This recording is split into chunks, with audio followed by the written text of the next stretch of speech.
And I'll keep an eye on the chat to see where you're landing right now. So yes or no to, do you use PBL as a framework? And then a 1 to 5 on your comfort level. That would be really helpful for me. And once I see those rolling in, that'll give me an idea of like what I should probably focus on.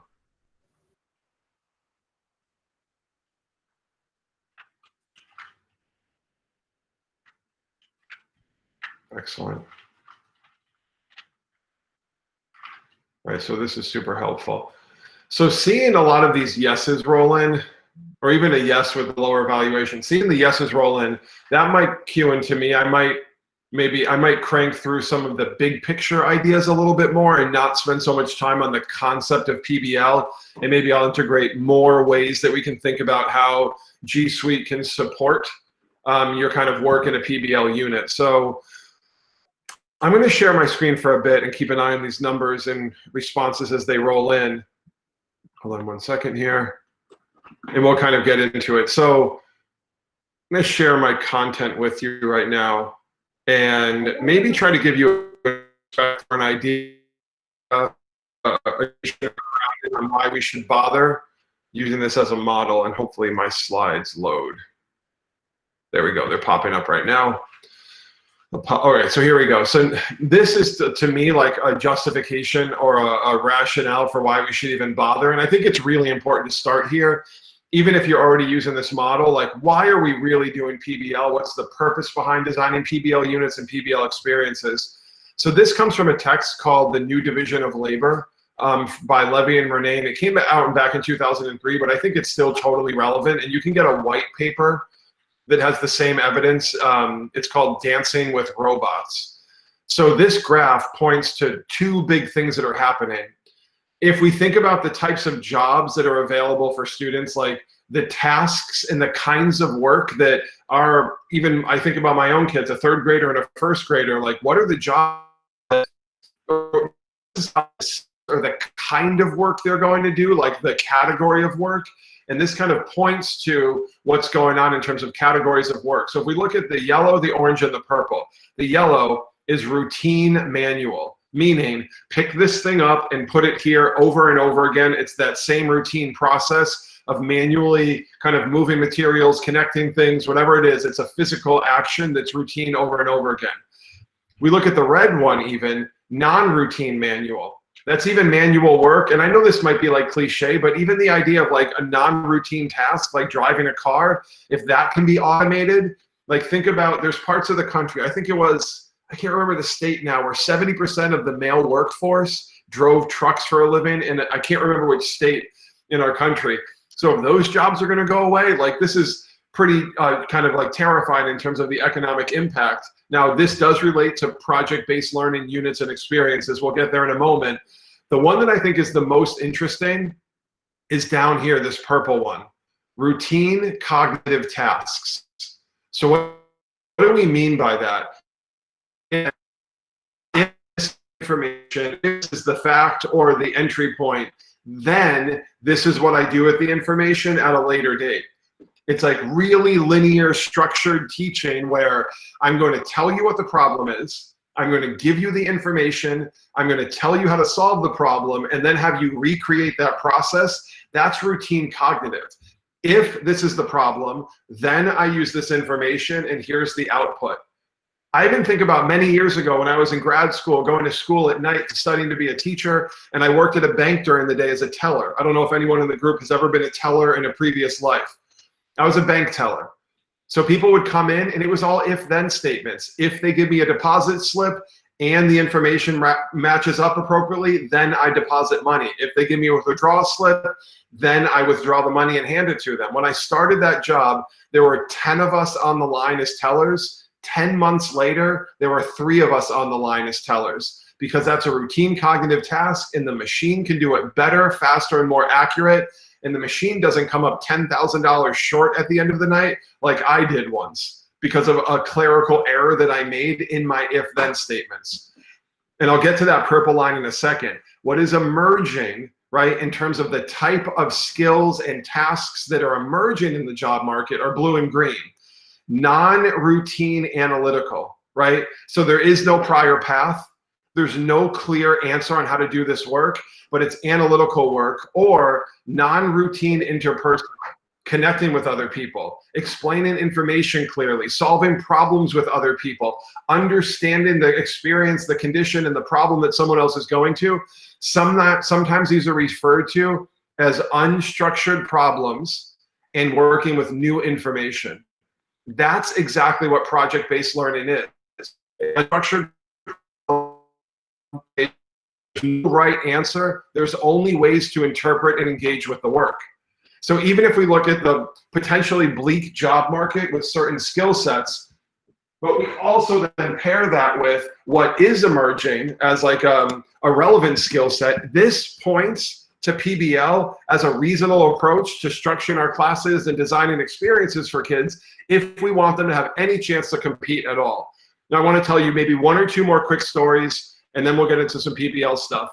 So there's a former colleague of mine, Justin Reich. He's the director of the Teaching Systems Lab at MIT, and he works with XQ schools, that kind of PBL model for developing high schools. Justin was the director of EdTech Teacher, was a former colleague of mine. And Justin has this awesome activity that he has schools do where he says, okay, pile up every assignment that you gave students at an entire grade level. Thanks, bud. A little friend bringing up some snacks. At an entire grade level or an entire school, thank you so much. Thank you. Pile up all of the work. The work, where does it fall on that Levy and Murnane graph? Is it routine cognitive work, meaning it's really if-then statements, or is it working with unstructured problems, new information, uncertainty, trying to connect with other people, establish solutions to problems where there's no clear path to go down? So it's a really interesting thought experiment. And I do this with schools often sometimes, and there's no like definitive path either school goes down. Like I've worked with schools who are like, nope, we don't do that. We're 80% unstructured problems.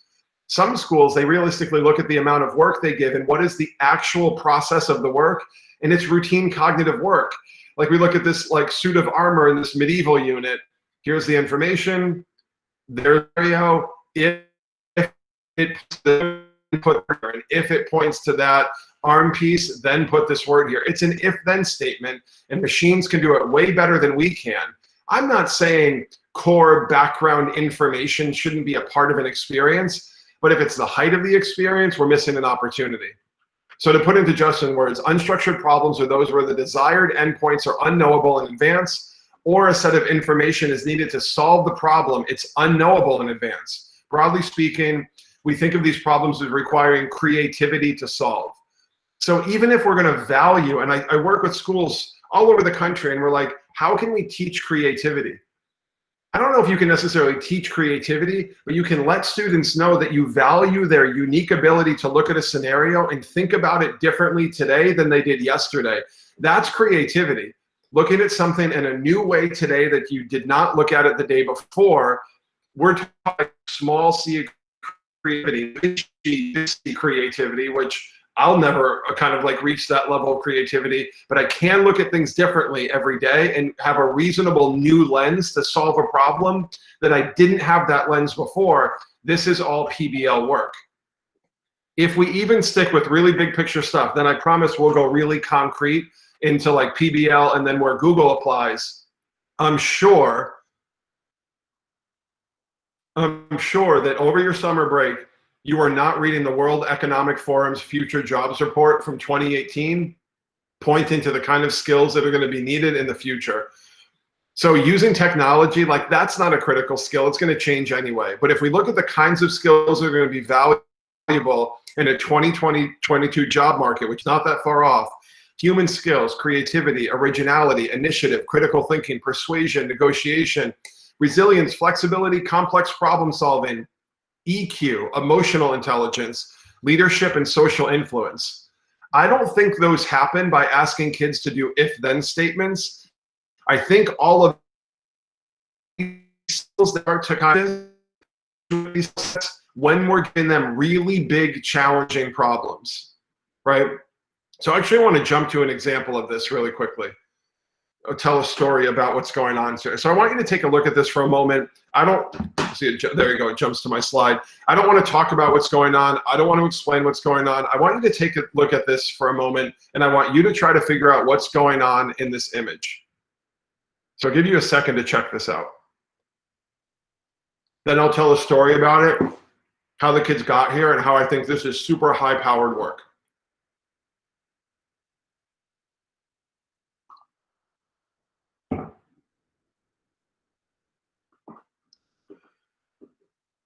Actually, let's do this.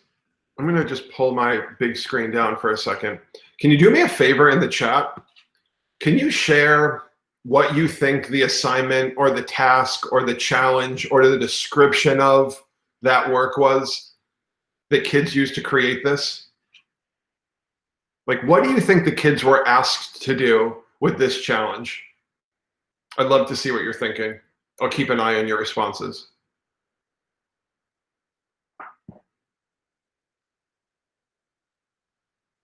So, Patrick, could this be an ecology unit possibly?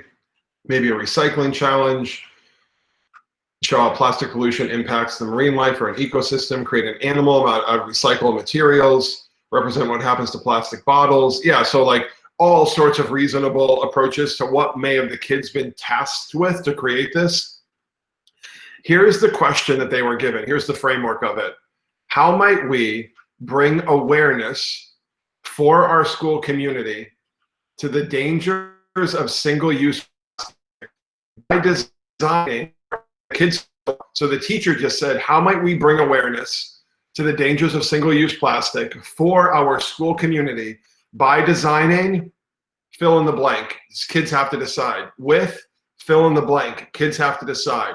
Because, and the kids had to fill in their compelling reason or understanding of why awareness needed to be brought to the problem of single-use plastics. The students were not told to make a trash whale. They were not told to make an art installation. The task was not to make that physical product. The task was to bring, how might we bring awareness to? That is an unstructured problem with no right answer. How might kids approach the task of, how might we bring awareness to? And the teacher was targeting single-use plastic. That's like the curricular concept that it was grounded in. But consider how often we ask students to bring awareness to. Like, that's the challenge, that's the task. The students, as they start to research single-use plastic, as they start to figure out the impact, like that's them dealing with an unstructured. The best way of awareness to this is to create a trash whale out of chicken wire filled with single-use plastic that they collected on campus in one day of walking in the cafeteria and grabbing plastic bottles and plastic bags from lunch tables and out of the trash.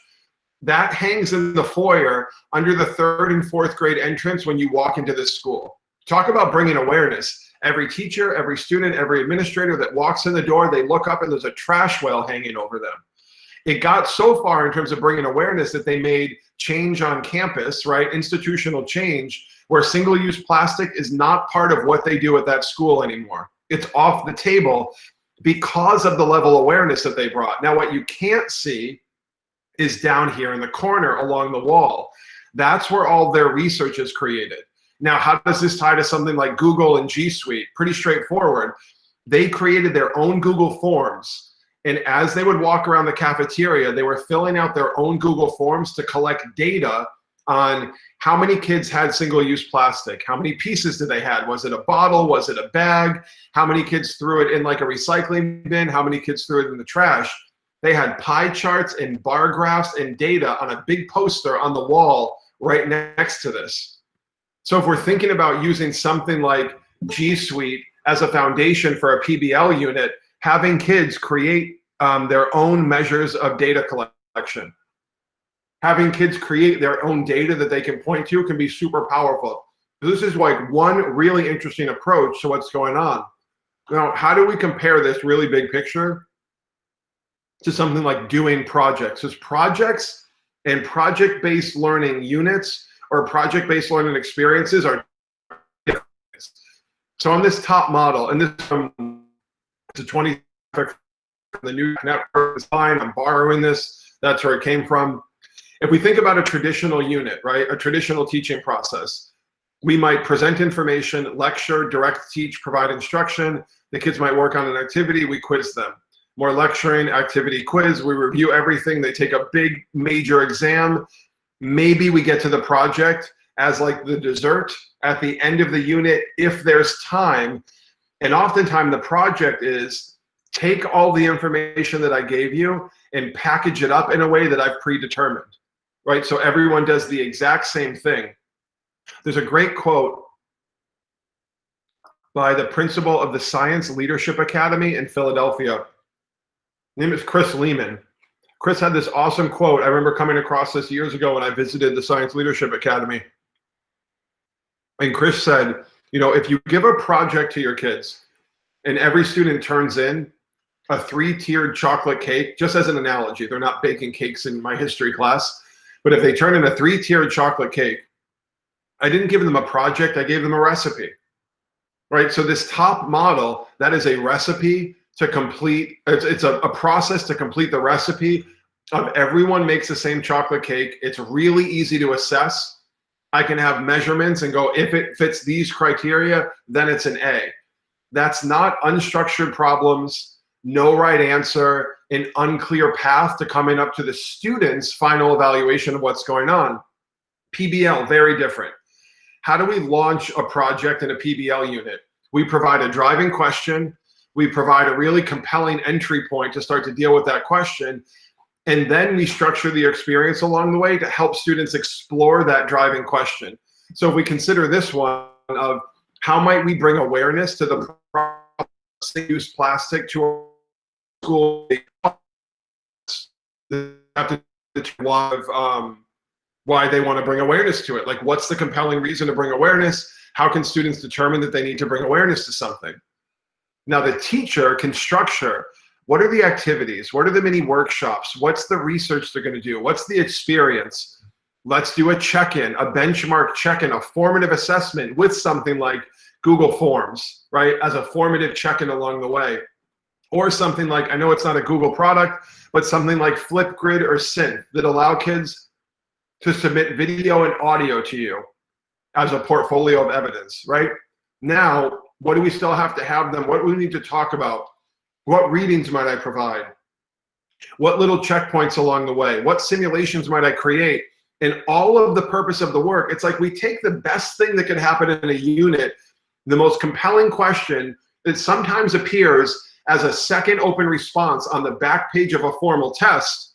We take that compelling question and we make it the purpose of the unit. So the whole purpose of the unit is to figure out how are we going to answer that question.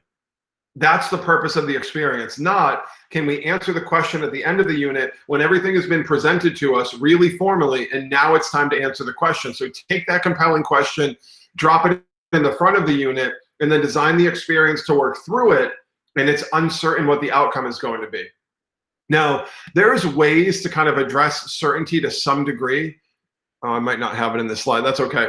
We can think about certainty where if we go back, and this is just one framework, how might we questions, if you fill this in a lot, like how might we bring awareness to the dangers of single-use plastic for our school community by designing an art installation with, pick what you want, because you have to determine it. If we fill in, we kids are going to make art installations. If we fill in 2 of them, we know they're going to bring awareness to single-use plastic. We might even say, how might we bring awareness to the dangers of single-use plastic for, you pick the community. Who are you going to inform? Who are you going to impact about what's going on with this problem? But it's not going to be, I'm not going to determine it's the 3rd and 4th grade school community. They have to pick a community they're working with and working on behalf of. What are you going to create? That's up to you, right? I can't dictate what you're going to create. This is an unstructured problem of bring awareness with. How are you going to do it? Like we might say by designing a multimedia video campaign, right? They might pick the technology they're going to use or pick the platform because what do they believe? And the students would have to fill this out because we believe that through video, we can target more people and bring awareness to single-use plastic through multimedia than we could with any other approach. And all of our research and all of our experience is going to be embedded in that multimedia experience. So I know there's lots of ways to write driving questions in a PBL unit, but I think this is a really good framework, this how might we framework. This is what it tends to look like, right? So how might we, what's the purpose and intention on the top line? Let me actually let me clean this up. This on the top here is purpose and intention. This is not what they're making, that's the target of the work. So how might we bring awareness, right? They're not gonna make awareness. They might decide to make a trash whale, right? But what's the purpose and intention? This is who is the audience, or who are you kind of trying to bring awareness to, or who are you gonna impact with your work? This is the product. Like, what are they going to make? What are they? So what are the materials? What's the time frame? What resources do you have available to you? What are any constraints you're dealing with?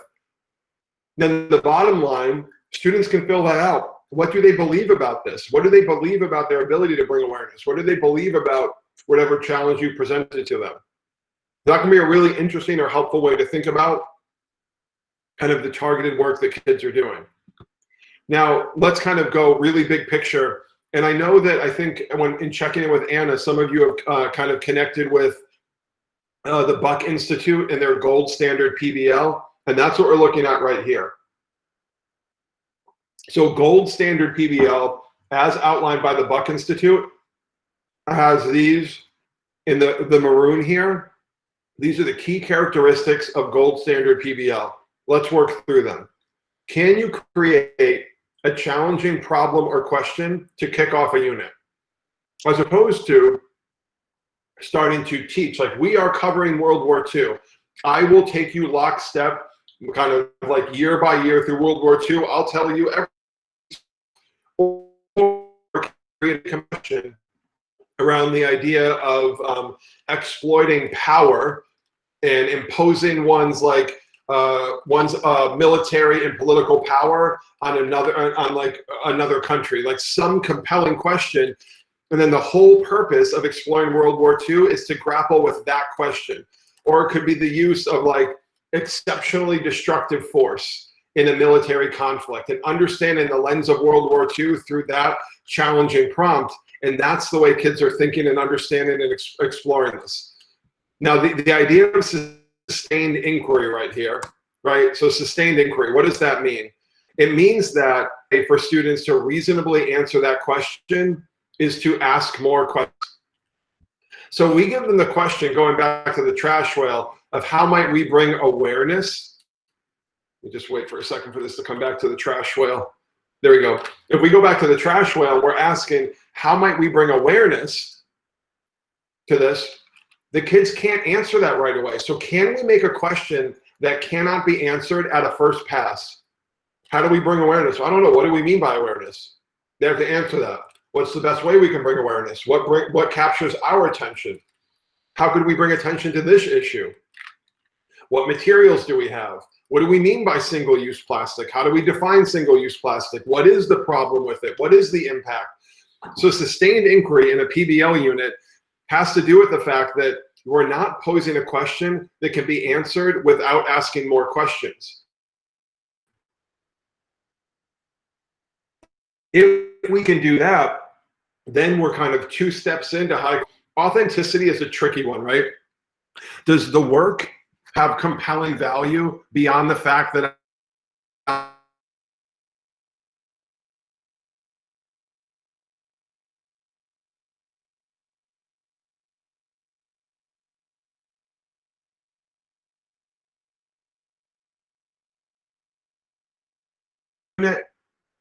and we make a history unit and kind of turn it into a PBL experience? We were tasked with, like, how can we bring awareness to the world of what's going on in Egypt with our understanding of the French Revolution? So Arab Spring is happening. President Mubarak is maybe going to step down. There's violence. People are in Tahrir Square. They're protesting about what's going on with the government influence. And we're studying the revolution at the same time, the French Revolution. So my challenge to them was, how can we kind of help the world understand what's going on through our understanding of the French Revolution. There's no determined outcome to that. Kids might determine multiple ways to do that, but the authenticity is evident in that challenge because that has value beyond me. They're not trying to convince me or explain to me how a revolution happens. They're trying to explain to the world what's going on in Egypt right now, and we're going to use our lens of the French Revolution to like make comparisons and explain that to the world. And we ended up making videos, and the videos ended up getting published online, and the kids were able to have a real impact on the global understanding of that concept. Now, student voice and choice, it can be problematic and challenging, right? Like, how much voice are we giving to our students? But here's where I think G Suite can fit in really well. When it comes to reflection, within this process, a critical component is like having check-in along the way of what are kids doing, what do they understand, what's their process that they're working through, what challenges are they facing. Like, reflection could give you a better insight into what's happening along the way than any other kind of challenge they might face, right? Or any other kind of assessment mechanism. So if you're providing the driving question, and one of the components is sustained inquiry, maybe we can create a reflection portfolio through Google, right? Through Google Slides or any other kind of Google tool we want. It's a reflection environment where kids are going to share, hey, here's our new questions that we came up with this week. Here's our new research that we're engaged in. Here's how we started to figure out what is our public product going to be, right? So measuring reflection and measuring student work over time, not as a deliverable assignment, like turn in question 3 on page 10. It's more of like, where did you start this week? What progress did you make? What question or questions did your group come up with? How did you start to grapple with and deal with them? And can you reflect on your experience along the way? And this, to me, could be the best entry point for how we can use Google along with PBL to measure what's going on along the way. And that's what we're going to jump into now, is like, what role can Google play? How can Google Forms be a good fit? How can we create a video and audio portfolio in Google Slides to have kids archive over time? Before we do that, I want to give you, and I'll give you the slides to this so you'll have the resource. PBL Works has this awesome tool. It's called a two-brick, and there's a link to this and you can print it out. But a two-brick basically gives you the different phases of a driving question and how can you start to craft these with like starter points or starter entry language. What we mean by that is, if we start with how can we, right? And then what are they going to do? How can we build, create? How can we solve? How can we propose? Should our state or our town create, right? So it gives you all these different entry points. You can kind of mix and match. It's almost like PBL driving question Mad Libs, where you mix and match them and come up with your driving question. So and this is linked in the slides that I'll give you access to. But here's a model of this, right? Here's the driving question. How can we as historians design a virtual civil rights museum app that will preserve the Nashville influence on the civil rights movement?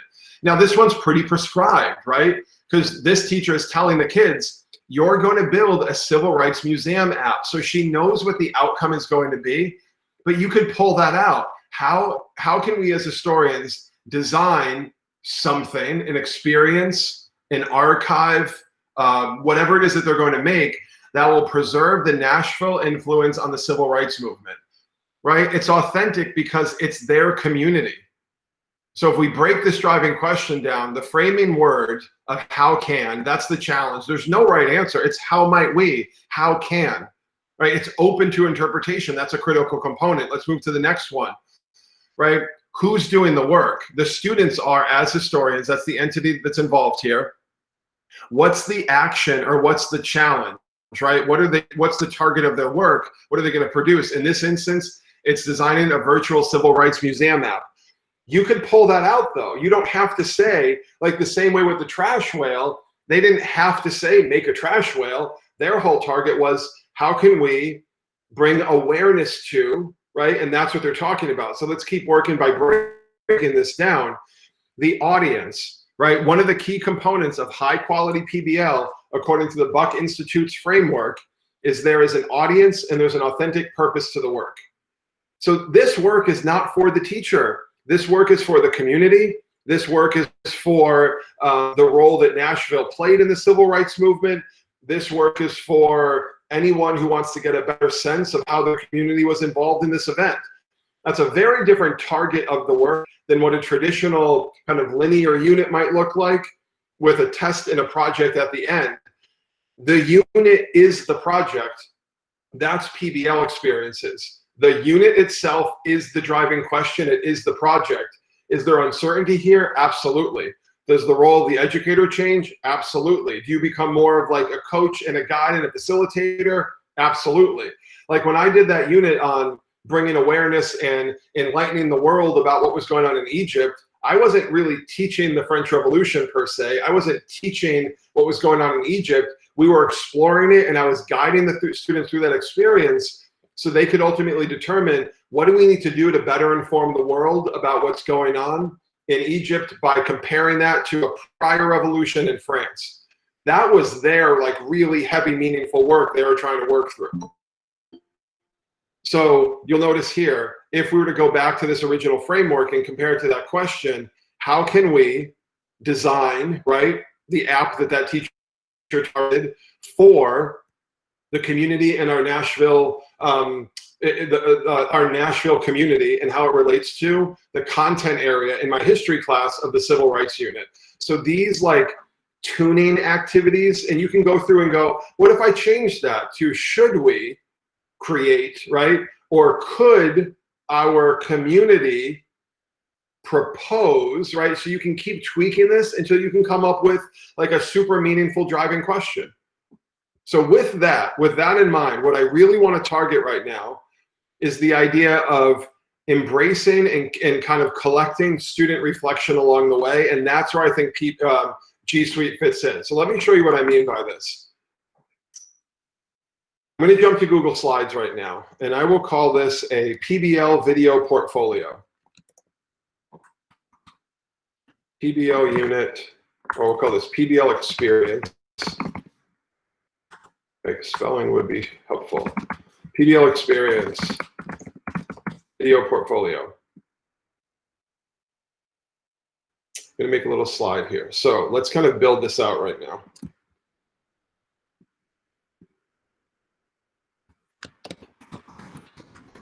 Reflection entry X, right? Because I want students to make a number of reflection entries along the way. I need to capture their experience along the way.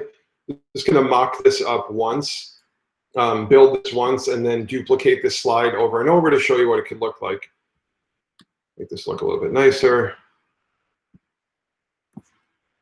All right, so there we go. So this is, they're going to put what reflection entries that this is working on. So now I'll add a little space here.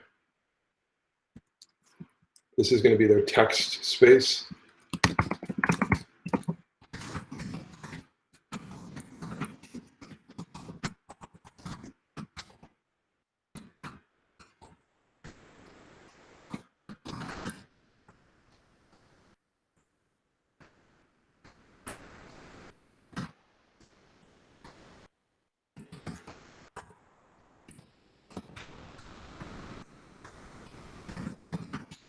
Right, so I might give them something like this, and this is just a framework. I'm not saying they have to answer all of those, but I might want them to answer some of them for this kind of like weekly or bi-weekly entry. And I would build this whole portfolio out, this reflection portfolio, build it for them, and either distribute it through Google Classroom and maybe make the assignment where 4 or 5 kids in the group are all part of this experience. We're not done building, right? This is just kind of the initial mock-up here.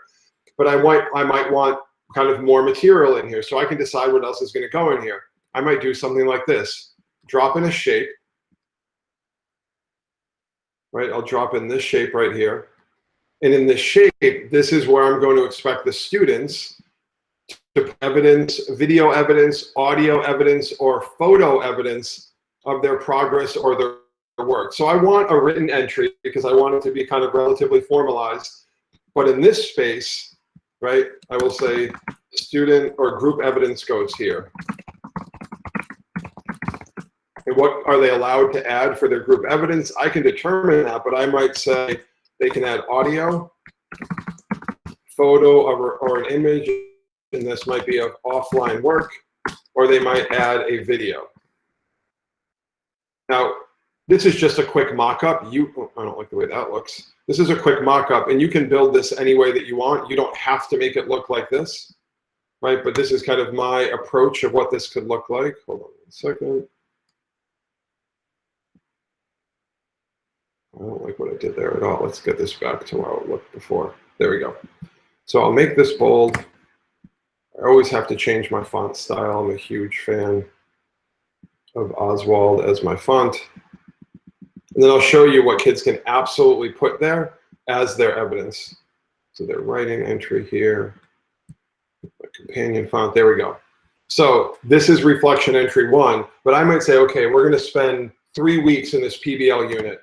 So I know that over those 3 weeks, I'm going to do 6 group entries into their reflection portfolio. So 1, 2, 3, 4, 5, 6. I might even go here and do group entry 1, reflection entry 1, reflection entry 2, and I'm just building this up. Now, I only have to build this once, and I can use this over and over again. It's generic. It's not unit specific. It's generally the idea of building out a reflection portfolio in Google Slides. So I'll call this now PBL unit or PBL experience group reflection portfolio. PBL experience group portfolio. Okay, now how do we add evidence in here? This is where I think it gets really interesting. Let me grab some evidence. All right, here we go. All right, so how do we add audio? How do kids reflect and add audio into their digital PBL experience portfolio? No problem. You might have to teach them how to do this, but it's doable. So I jumped to a website called 123 Apps. 123 Apps. Let this website load. 123 Apps has a video recorder on it. I'm going to tap on, oh, sorry, voice recorder. There's 123 Apps, the website. You can see 123apps.com. It has a voice recorder. I'm going to tap on the voice recorder, and it pops up with this screen. Now I can record my voice. Hey, Mr. Coolwick, this is Greg. I'm checking in from group 1, and this is our week 1 audio reflection based on our process. So we've just started grappling with the driving question. We came up with 5 really interesting kind of breakout questions from there that we're going to start to work from. The student might list all those questions. They might even have a colleague or a peer in their group record another bit of audio and add it. You're not limited to one audio file. So the student might talk about challenges they're facing, some progress they made, how to better understand how to grapple with the driving question. And when they're done, they'll hit pause and stop.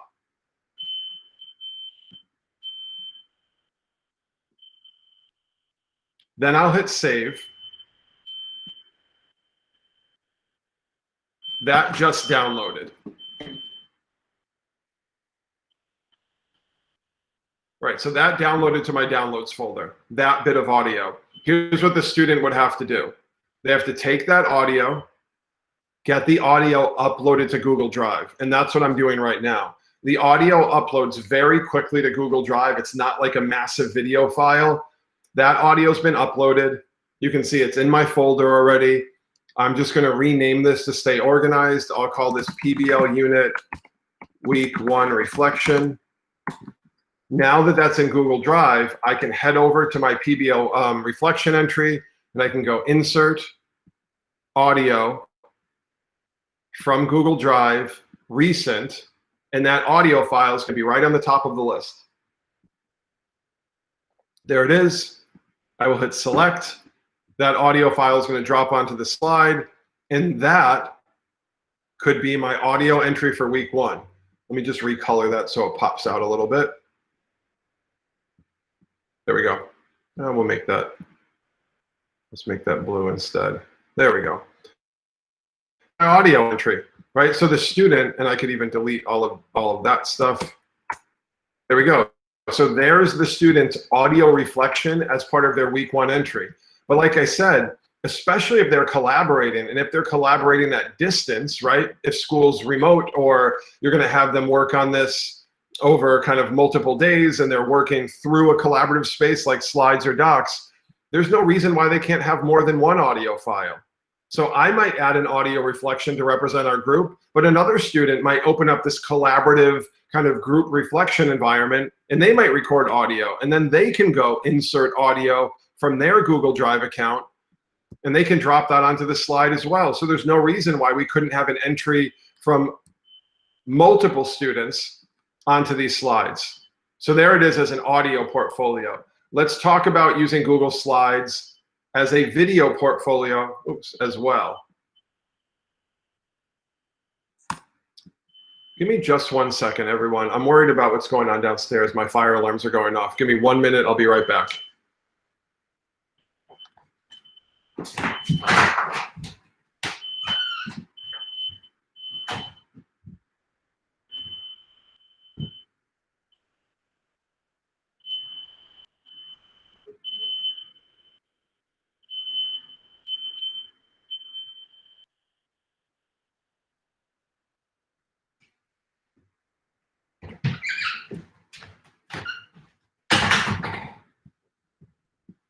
All right, back. Let's jump right back into Google Slides. So what I want to demo here is how this can actually act as a video portfolio as well.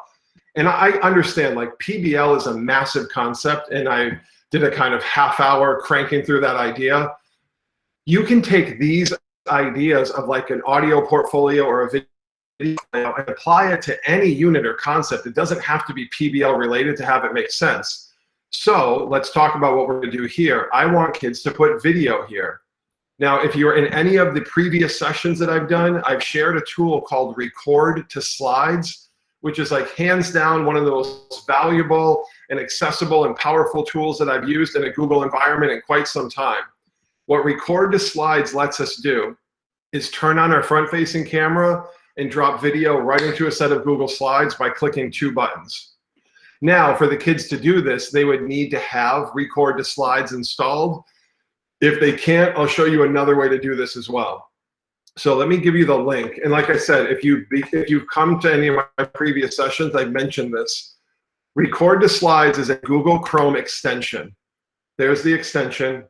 If you've never used Google Chrome extensions before, you would come to Record to Slides, do Add to Chrome, and then it will be up here in all of your extensions.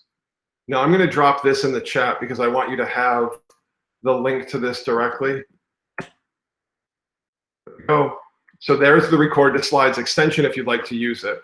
Now let me show you what it looks like, and then I'll give you even a workaround if you can't get Record to Slides. So if the students wanted to put video here, here's what it would look like. I have Record to Slides installed. There's my little blue record button. It turns on my front-facing camera. I can say, anyone in my domain, in my school domain, has the ability to see my video. So I'll hit record. Hey, Mr. Kulik, this is Greg, and I'm checking in for our week 2 PBL unit reflection. Here's the advances we made. Here's the challenges we're facing. This is what we're thinking about creating. We've made a ton of progress in this area. So they're kind of talking through their whole process and starting to work through this challenge we've devised for them. I will hit this button one more time, this little red. I'll hit stop, and then OK. So that video now, without me doing anything, that video is getting sent up to Google Drive. It is uploading, processing, and storing in Google Drive, and then it's going to drop into these slides. So video and audio could be like a super powerful approach to having kids kind of reflect on and capture and save their experience in a PBL unit all through Google Drive. And we'll just wait for that to upload, wait for that to insert, and then I'll move on to the next kind of approach of what we could do here. Usually, and it kind of depends how happy Google is with us, the upload and insert time is usually about, I don't know, 15, 20, 30 seconds. There it is. Just took a second to pop up. So I'm just going to drag this into my video reflection workspace. There we go. So the student, obviously, you would have the students kind of deal with the formal response area, and then they can turn that into maybe a more informal video reflection. The very last one down here has to do with allowing kids to do photo or offline evidence, right? So if I want kids to do photo evidence, that's even easier. Maybe they could have evidence of some readings they've done that they've printed out. They could have evidence of a few sketches they've worked on that might turn into their final product, right? How do we put that here in their reflection entry? Insert image from front-facing camera. Now, the only thing I have with me right now is a little drawing that my son did, so that's what we're going to use. But you can see here, if I go insert image from front-facing camera, and if I turn on the camera, it's going to turn on my front-facing camera right now. We'll let that pop up so you can see it. I can take my front-facing camera, hold up evidence of my offline work, snap a photo of that, and insert that into my portfolio. I'm just going to crop this out a little bit, crop out my hand here, drop this into my evidence space. And maybe I need 5 pictures of evidence, like no problem. We can have kids put as many pieces of evidence as they need. So now we can have this kind of running record of the progress and the reflection and the evidence of the work kids are doing over time. One of the hardest things about a PBL unit is there's like maybe not as much like formally measurable stuff that's happening because they're working on unstructured problems, but something that you could like at least reasonably measure and have kids reflect on is their process along the way. Another really helpful approach to this, and I'll put this link in the chat as well. Project Zero is a group out of Harvard. I don't know if you've ever come across this or used any of their work. I'll put the link in the chat.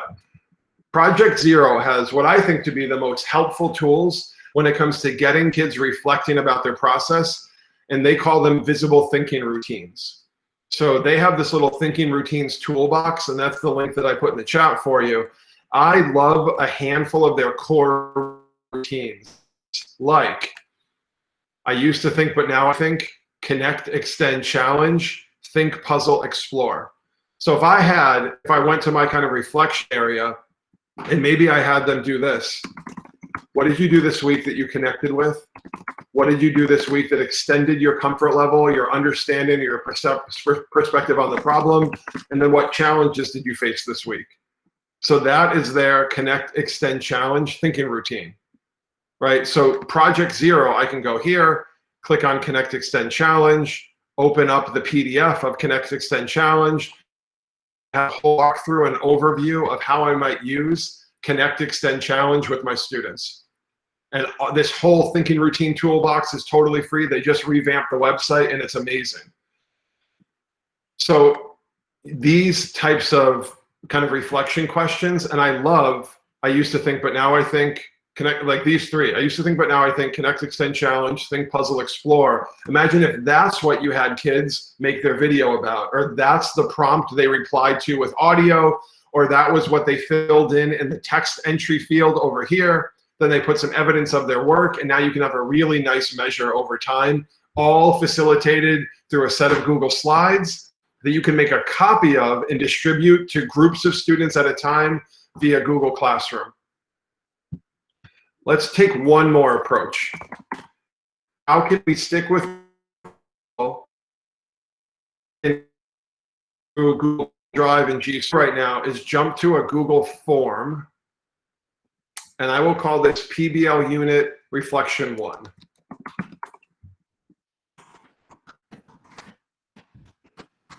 So PBL Unit Reflection 1. So group number is going to go there. They can decide their group number. Let's add another question. Date of entry. It's going to be a date question. And then I will do connect, this paragraph, extend, and I would have to get them aware of what's going on here. And then challenge. So this is, now I'm using Google Forms to collect this. I'll go to the response tab, right? Open up the spreadsheet, create a new spreadsheet form. And let me show you the little trick I'll demonstrate. Now this is PBL unit reflection 1 right now, right? PBL unit reflection 1. I'm going to fill this out as if I was a student in group 2, all right? So I'm going to go to the form right now. Hold on 1 second. All right, I'm going to fill this out. So I'm in group 2. I'm filling this out on the 10th. Connect. Everything did with our driving question. Making great progress.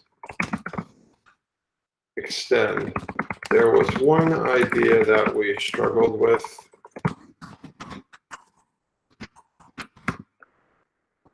But we feel like we have a sense of where it fits now. Our new big problem or challenge is, and they might explain. So I'm going to hit submit, right? That's the week 1 PBL unit reflection. Here's the PBL unit reflection responses, right? So group on the 10th, they filled out and replied with this idea, and then they filled out their extend and their challenge. And I might have every group fill this out. But now watch what I'm going to do. I will go back and make a new form. And I'm going to make this PBL unit reflection week 2. And I'll ask different questions, right? So PBL unit reflection week 2. Group number 8 of entry. Let's do, we used to think paragraph, add a new one, but now we think, right? So trying to capture a shift in their thinking as a reflection entry. Now what I'm going to do is when I go to the responses tab and click on the spreadsheet, I'm not going to make a new spreadsheet. I'm going to send it to an existing spreadsheet, and I'll show you what this looks like. When I hit select, it'll go, sure, where would you like to send this new form to? Where do you want the data to be collected? And I want to send it to the same spreadsheet that I made when I made PBL week 1 reflection, and I will hit select. So now anything that students do here, when they fill this out, it's going to go to the same spreadsheet. What I'm going to end up with is tabs across the spreadsheet for week 1, week 2, week 3. So form response 1 on the bottom here, form response 1 was all of the week 1 reflections that have already got submitted. Form response 2 in the bottom left that I just clicked on, that's all of the week 2 responses that I've sent through. So what I can do is rename this original tab. I'll rename this week 1 reflection.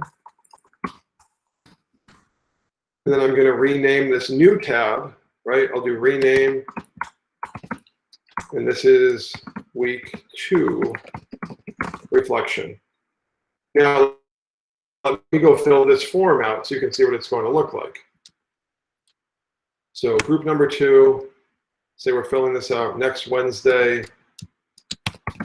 We used to think that, and they would write their whole reply here.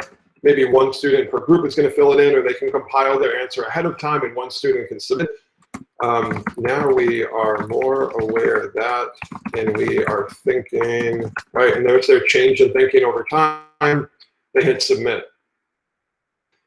So what is this going to look like on the spreadsheet? And I really like this idea of having multiple forms point to one spreadsheet. So if I need to go back and see how any groups replied to the week 1 reflection, it's on one PBL reflection spreadsheet. I'm even going to rename this right now. PBL reflection responses first period, right? So all of the week 1 reflections are all going to appear here. The week 2 reflections are all going to appear here. If I made a new form, I would point it to this spreadsheet, and the week 3 reflections, week 4, and so on and so forth. So it's a really nice way to leverage G Suite to give you the ability to kind of track multiple entries over time and not have multiple spreadsheets or multiple different assignments that you have to open up. It's all in one space. So with that, let me pull my screen down for a second, kind of regroup with everyone. I am totally aware that PBL and G Suite in an hour is a bit much. I'm aware of your comfort level coming into it. My hope and my intention with the session was, let's talk really big picture about PBL, maybe give you a new perspective or a new way to think about that, and then maybe give you maybe two new ideas about what you might be able to do with audio and video and forms. Oh, so John, that actually came up yesterday, my apologies. So Vocaroo is open in your domain, and kids can record and download MP3s from there, so that'll totally work if you need to capture audio. I'll follow up with Anna as well about 123 apps. I meant to do that the other day and I totally forgot. So even if you're thinking like, oh, PBL, that's a lot for me to manage, especially with remote learning, maybe you just adopt the idea of having weekly reflection forms that all point to one location. Or you adopt the idea of like audio or video portfolios that kids can compile and kind of add to over multiple days in whatever kind of unit that you're teaching. And that could be maybe your big takeaway from the session. So that was 1 hour all in on PBL and the role that G Suite can play. Yes, John, no problem. I know that was a lot. I hope you got some valuable perspective out of it. What I'm also going to do right now, give me 1 second. All of my materials are going into one folder. I'm just going to grab the link to that folder and pop it in the chat right now for you. Hold on 1 second. So I'm putting in the chat a link to a Google Drive folder. You can open that folder and get to all of my slides, and all of the videos that have been archived up to this point are in there. This PBL video will go in there later today, and I'll follow up with Anna as well and give her the same link and ask her to send it out via email to everyone. So my friends, we made it. John, I do have a minute. I'd be happy to show you that process again. But otherwise, you are free to go. I hope with however many sessions you came to, if you came to all 5, I hope they were helpful. If we got to interact just for this one, I hope you find some value in the time that we spent together. I wish you the best of luck. Good luck with everything moving forward. I can hang out in the room for a little bit before my next call, and I do want to address, John, your question first. But otherwise, thanks again, and have a wonderful afternoon, everyone. Oh, thanks, Dan. It's nice to see you in here. Let's see, John. So can you show me how you sent that to a spreadsheet? John, do you mean when I sent that second form to that existing spreadsheet, or just any form to a spreadsheet? Yeah, just, sorry, I've got some double sound going on. Oh, no, I get it. You got some echo going on. So just how you send a form to a spreadsheet? Yeah, the Excel spreadsheet. Yep. Hold on. I'll just make a new one and do it from scratch. Hold on 1 second. Sure, that's what I'm working on right now. I think they were saying that they could Yep. PA to get this. All right, you should be able to see my screen. So I'm just going to jump. I'll just go to a new form and do it all over again and just show you the process. Okay. So in the form, I'll call this how to link a form to a spreadsheet. All right, so if you make the form and I do last name, first name, answer this. Okay, I'm just going to fill it out really quickly so we have some data.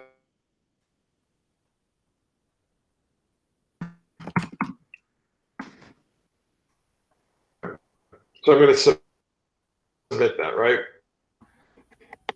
Now I go back to the form. John, when I go to the response tab, this is all the responses that roll in. There's the little button to make the spreadsheet right there. Gotcha. If I tap on that spreadsheet, now here's my 2 choices. Send it to a new one just for this form, or send it to an existing one if I want lots of forms to point to one spreadsheet and they each their own tab across the button. Okay. That makes sense? Yeah. We also had another question, how you got the background going on your picture there of yourself. Oh, that little like that wavy thing back there? Yeah. We're having a hard time getting it on the Chromebook, but we think it'd be really good for the students. So the tool that I'm running to do that, it's only a Mac. Okay. It's a MacBook program right now. It'll never run on a Chromebook. Google is supposedly in Google Meet coming out with virtual backgrounds in the next update to Google Meet. It's just not built into it right now. That'd be great. Okay. Yeah, my hope is that the virtual backgrounds go live and then kids can use it. But yeah, this is a Mac program, so I can have like any kind of video looping in the background that I want. Okay, that's awesome. It might be distracting for some students, but we think it'd be Oh. beneficial to have like, you know, people not to be able to see what's going on in their homes. Oh, I totally agree with you. Like if I go to my settings, hold on. I'll go to my settings. I'll toggle my camera. I'll just go to my FaceTime camera. So now you can see, like, there's my big Connect 4 board, but I don't want you to see that. I want you to see like something that's not related to my mess of an office right now. So I'll have you look at that instead. But I think, yeah, Google should have that hopefully by October. I think that was their updated timeline. Gotcha. Thanks, Greg. We'll catch you later. No problem. Good luck. Have a great afternoon. You too. Bye-bye. All right, everyone. If there's no more questions. Oh, thanks, Adam. I'm glad they've been helpful. So if there's no more questions, I think I'm going to close out the room for the afternoon. Like I said, I'll follow up with Anna, send her that link, and then you'll get all the resources. I'll add my email in the chat as well, greg@edtechteacher.org. If you need help with anything, feel free to shoot me an email, or if you want to send me a message on social media, on Instagram or Twitter, you can message me there also, and I'll reply to you in that space. Good luck, everyone. Hopefully we can be back in touch again soon, and have an awesome afternoon.